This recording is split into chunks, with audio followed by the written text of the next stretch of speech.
አለይኩም ወራህመቱላሂ ወበረካቱ። ሰላም እንዴት ናችሁ? ደህና ናችሁ? ደህና ነኝ አልሐምዱሊላህ።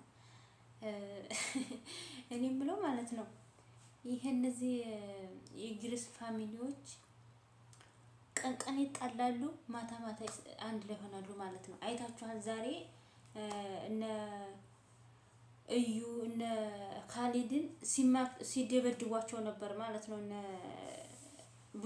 ብሩክ ከዛ ደግሞ እና ይሄ ማነው ስሙ ካሊድ ነው ማነው የሚባለው እሱ እና ደግሞ ሄርሜላን ደግሞ ፈረንጁ ደግሞ ሄርሜላን ቁንጭላቷን ይዞ እንዲህ እየወነወናት ነበር ማለት ነው። እና አሁን ደግሞ ሩታ እንትን ልደቷ ቤቷ እንደዚህ ኬክ ምናምን ይዘው ላመጣው ባንድ ተሰብስበው እንግዲህ ተመልከቱ፣ ባንድ ተሰብስበው ምጥታሉ ማለት ነው። እና ገረመኝ። የሚጣሉት የቀልድ ነው እንዴ እያልኩኝ ድራማ ነው ያኔ የሩታና ያብርሽም ያው ድራማ ነው። ብቻ ግን ቅንቀት ሲጣሉ በቃ ያኔ በእንትን የሚፈላለጉ መስሎ የነበረ። ለማንኛውም ሩታ 23 አመቷ ነው እንዴ? ገና 23 አመቷ ነው እንዴ? ማሻአላህ 23 አመቷ ነው እያሉ ማለት ነው። እኔ ደግሞ ወደ 28 ወደ 27 ነበር ያኔ እንደ ሰውነቷና እንደ እንትኗ 27 28 መስላኝ ነበረ። ገና 23 ናት። እኛ በ20 አመታችን ሁለት ልጅ ወልደን ቁጭ ብለናል ማለት ነው። ሲማሩ እኮ በቃ ትምህርት ቤት ላይ እንትናቸው ይሄዳል። እና ለማንኛውም ዛሬ በጣም ደስ የሚል ነው። ሩታ ደስ ብሏታል። ወይኔ ቤትማ እንደዚህ ኬክ ምናምን ይዞላት መጥተው ነጭ በነጭ ለብሰው ሳያቸው በጣም ደስ ያለኝ ማለት ነው። እና በጣም ደስ ይላል። እንደዚህ ያኔ ብቻዋን የሆነች ነበር የመሰለኝ። ያኔ በዙሪያው ያሉት ወደ አብርሽ ዘንድ ሄደው እሷ ብቻዋን ነበር የቀረች የመሰለኝ። ግን ያኔ ወውጭ እንትን ባይሉም ደግሞ ያው እንግዲህ ሩቅና ሩቅ ሆኖ ነው መሰለኝ። በጣም ደስ ይላል ማለት ነው። ዛሬ ልደቷን እያከበሩላት እና ፏ ብላለች። ማሻአላህ አምሮባታል። ደስ ይላል ማለት ነው። እና አብርሽ ደግሞ እዛሽ እንትና ደግሞ ይሄ ማን የሚባለው ደስታ ከመጣ ወዲህ ደግሞ አብርሽ ጠብጠብ ነው ያለው። ያን በቃ እዛም ጋር መጣላት እዛም ጋር ትናንትና ደስታ ጋር ተጣልቶ ነበር። ዛሬ ደግሞ ሄርሜላ ከሰው ጋር እነ ፈረንጁ ይዟት እንዲህ ሲያደርግላት እነ ፈረንጁ እንዲህ ሲያደርጋቸው መጣ ማለት ነው። አብርሽ መጣ እና እሱ በቃ ጠብ ፍለጋ ነው የሄደው እንጂ አሁን እነዛ የሚደባደቡትን ሁሉ ማስቆም ይችል ነበር። እና አልሙሂም ዛሬ ሩታ ደስ ብሏታል። ልጅ ደግሞ አድጓል። ማሻአላህ ነው እያደገ ነው። እነዚህ ልጆች ምን እየበሉ ነው? በነገራችን ላይ አንድ ሰው እኮ ደስተኛ ከሆነ ጤነኛ ነው። ጤነኛ ከሆነ ደግሞ ለልጁም ጤነኛ ነው ማለት ነው። የእናቱ የሚጠባው ጡት ጤነኛ ሆኖ ያሳድገዋል ማለት ነው። እና አሁን የሷ በቃ ደስተኛ ስለሆነች ነው እንደዛ ነች ማለት ነው። እና ትናንትና ደግሞ ሄርሜላን ሆዷን ያኔ በቃ አብርሽን አልፈልገውም ምናምን ብላ ብትሄድም ለሄርሜላ ግን የቤት ስራ ነው ሰጣት ሄደችው። አሁንም በቃ ሄርሜላ የቤት ስራ ነው የሆነባት። ለምንድን ነው አብርሽን አልፈልገውም እያለች እንዲከፋው አልፈልግም እያለች ለምንድን ነው ሁለት አይነት የሆነችብኝ እያለች የቤት ስራ ሰጣት ትዳለች ማለት ነው ሄርሜላ። እና ዛሬ ቪዲዮ በጣም ደስ ብሎኛል። በቴሌግራም እና በቲክቶክ ላይ ለቀቀችው አላማረኝም። ያኔ አጭር ልብስ የሚለብስ ሰው ነው ደስ አይለኝም። በቃ ተጉልበቱ በላይ የሚታይ ነገር እኔ ደስ አይለኝም። ምንም ቢሆን ቢያንስ ተጉልበቷ በታች እንደዚህ ምናምን እንደዛ ያለ ቀሚስ ብትለብስ በጣም ደስ ይላል። ለማንኛውም ፏ ሸብረቅ ብላ ልደቷን አክብራለች።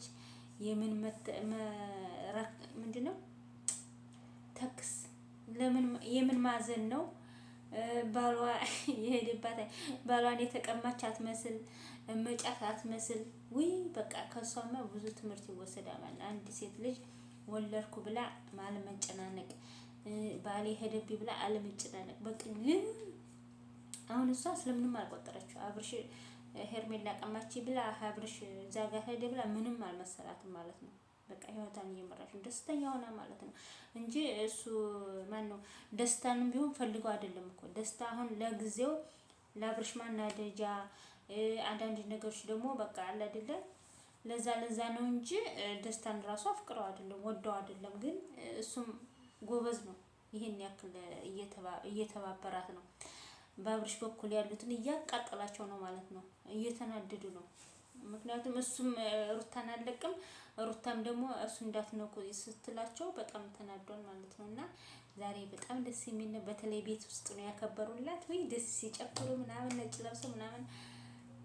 ጭጨው ደግሞ ጭጨው ራሱ አድርጓል። እሺ እየቀላ ነው። በፊት ጥቁር ያለ ነበረ። እናንተ በስንት ጊዜ ነው አሁን መልካቸው የሚቀየረው? 7 ጊዜ ነው የሚቀየረው እኮ መልካቸው። እና በፊት ጥቁር ያለ ነበረ ፊቱ። አሁን ግን እየቀላ ነው፣ እንዳለ ቀይ ሆኗል፣ ነጭ ምናምን ሆኗል። እና አብርሽ ቀረበት ከዚህ ሁላ ህዝብ፣ ከቤተሰቡ ከጓደኞቹ።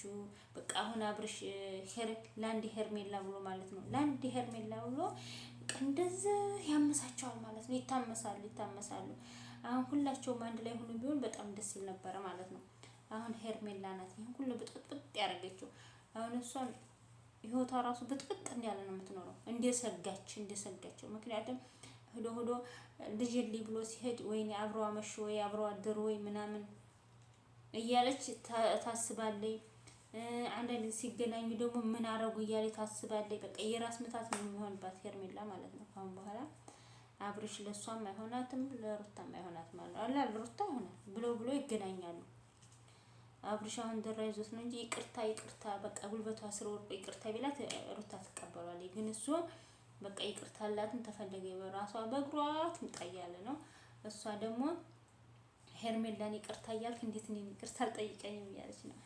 በነገራችን ላይ ደግ አድርጋለች ሩታ ማለት ነው። ተፈለገ እሱ ሄርሜላን አልፈልግም በቃ እኔ ልጄን ማሳደግ ፈልገው ልጄ እናት ጋር ነው የሚሆነው ብሎ ይቅርታ ጠይቆ መመለስ ሲገባው በቃ እሷ ትምጣ ይላል። ድሮ ራሱ እንደዛ ያደረገችው እየቆጫት ነው። አንደኛ፣ ሁለተኛ ደግሞ ሄርሜላ አይደለችም፣ ሄርሜላ ናት። አሁን ነገ ቀለበት ልሰርልህ ነው የምትለው። እና በጣም እኔ ሄርሜላ ቦታ ላይ ሲሆን በቃ ድርቅ በቃ አሁን ካፈርኩ አይቀር አልመለስ ብላ ነው እንጂ በጣም አፍቅረው ይሄን ያክል ገደል እሱን ስላፈቀረችው ገደል የምትገባ አሁን አይደለም። ግን ካፈርኩ አልመለስም ብላ ነው። ካፈርኩ በቃ ሰው እንዳለ አንቺ እቺ ራሷን ሰው ትዳር መሀል ገብታ ምናምን እያሉ ሰው ሲያመነጫጭቃት ከሰው መሀል በቃ ያኔ ካፈርኩ አልመለስ ብላ ነው እንጂ ልክ አብርሽ እንደማይጠቅማት ታውቃለች። ሩታና አብርሽ እንዳላቸው እንትን ታውቃለች። ቤተሰቡ ደግሞ እሷ እንደማይፈልጋት ታውቃለች። ብዙ ነገር ታውቃለች። ግን ምንድነው እሱ ያለችው ካፈርኩ አይመልሰኝ ብላ ብታይ አሁን ራሱ አብርሽ እሷ ጋር ቢሆን ሙርታሃት ነው፣ ጭንቀት ነው የሚለቅባት። አንደኛ ልጁ ህፃኑ ሩታ ጋር ነው የሚሆነው። ህፃኑ ላይ ደግሞ ይመጣል። እሱ ደግሞ ሩታ እሺ ካለችው ሩታን ይዞ ራሱ ቢጠፋ ደስ ይለዋል ማለት ነው። እሺ ብትለኝ እኮ ይዣት ባልሄድ ነበር እያለ ነበር አብርሽ በባለፈው ማለት ነው። እና ሩታ እያቸነፈች ነው። ጎበዝ በቃ እንደ ሩታ መሆን ነው ያለብን። አሁን ካሁን በኋላ እንግዲህ ሴቶችዬ ንቅት ብላችሁ የናቃችሁ ባል መልሶ እንዲያፈሽባሽ ማድረግ ነው እንጂ አሁን እሱ አብርሽ በሱ ልብ ማለት ነው እሷን ሩታን ንቆ ሄርሜላን ይዞ ነበር። ግን ከሁላቸውም በለጠቻቸው ሩታ ማለት ነው። ጎበዝ። በነገራችን ላይ አንዳንድ ጊዜ እኮ ገንዘብ ያስፈልጋል። ገንዘብ ካለ ያኔ ውስጥ እየለባበሳችሁም ሆነ እየበላችሁ ምናምን በቃ አይደለ እንትን ትላላችሁ። ከገንዘቡ ጋርም ደግሞ ሶብር ያኔ ትዕግስት ያስፈልጋል። ለማንኛውም ነገር ትዕግስት ያስፈልጋል። እና ሩታ ችላ አርጉዝና እንደዛ ሳጡን ታውጥት ብሎ ፊቷ ራሱ ገጦ ነበር እኮ እዚህ ጋር ገጥ ጥሎ ነበር ማለት ነው ፊቷ እንዳለ። ከወለደች በኋላ خلاص እንኳን በሰላም ወለድኩ እንጂ ምናምን ብላ በቃ ሰራችላቸው ማለት ነው። በተለይ አብርሽ ነው የከሰረው፣ ከሁሉ አብርሽ ነው የከሰረው። ይሄን የመሰለ ልጅ ሰጣው። አንድ ቀን የልጅ እናት ናት እሷን ማክበር አለብኝ ብሎ ባይፈለጋትም ራሱ ማክበር አለበት። የልጅ እናት አትናገሩ ሚስቴ ናት ምናምን ናት እያለ በዙሪያው ያሉት ሰዎች ሲናገሯት መሳደብ አቁሙ ይል ነበረ። ግን በዙሪያው እየሄዱ እየረበሿት ነው። እሱም ደግሞ መታረቅ ይታረቃሉ። አሁን ሁሉም ሰው በቃ እንዲታረቁ ነው የሚፈልጉት። እና እኔ ራሱ ቢታረቀ ደስ ይለኛል ወላሂ። ሄርሜላ ጋር ሰው ምን እንዲሁም ካላውቅም እኔ ደስ አይለኝም። ሩታም ደግሞ ከሌላ ሰው ጋር ሳይት ግን ሁለታቸው እየተጣሉም ቢሆን ሲመጡ ደስ ይላሉ ማለት ነው እና